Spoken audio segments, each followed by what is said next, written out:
एक सुंदर गांव में राधा रहती थी। वह बहुत दयालु थी, हमेशा दूसरों की मदद करती। उसके मन में कभी बुरे विचार नहीं आते। वह सबको प्यार करती। मेरे माता पिता नहीं हैं, लेकिन मैं हमेशा खुश रहती हूँ। गांव वाले उससे प्यार करते थे। वे उसे अपनी बेटी मानते थे। एक दिन एक साधु गांव में आया।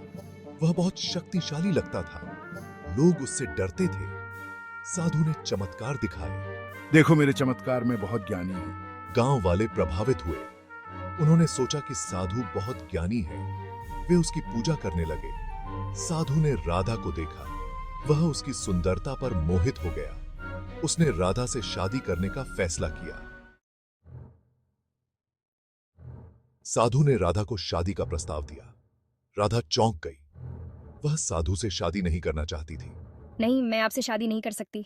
उसने विनम्रता से प्रस्ताव ठुकरा दिया। साधु गुस्से से भर गया। उसने राधा को धमकी दी। अगर तुम मुझसे शादी नहीं करोगी तो मैं तुम्हें बर्बाद कर दूंगा। राधा डर गई, लेकिन उसने साधु के आगे झुकने से इनकार कर दिया। साधु ने राधा से बदला लेने की ठान ली।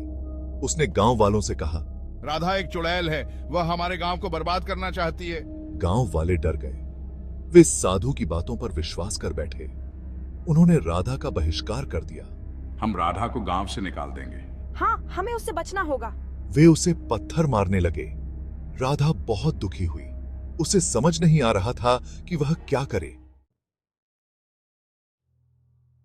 राधा ने अपनी शक्तियों का उपयोग गांव वालों को सबक सिखाने के लिए किया। अब इन्हें अपनी गलती का एहसास होगा। उसने आंधी और तूफान ला दिया। गांव वालों को अपनी गलती का एहसास हुआ।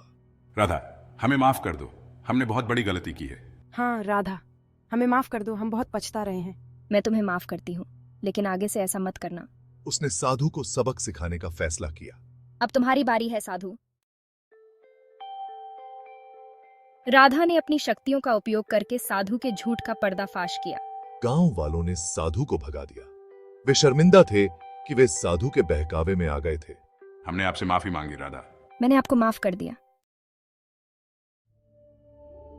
राधा ने वनदेवी को अपनी शक्तियां लौटा दी।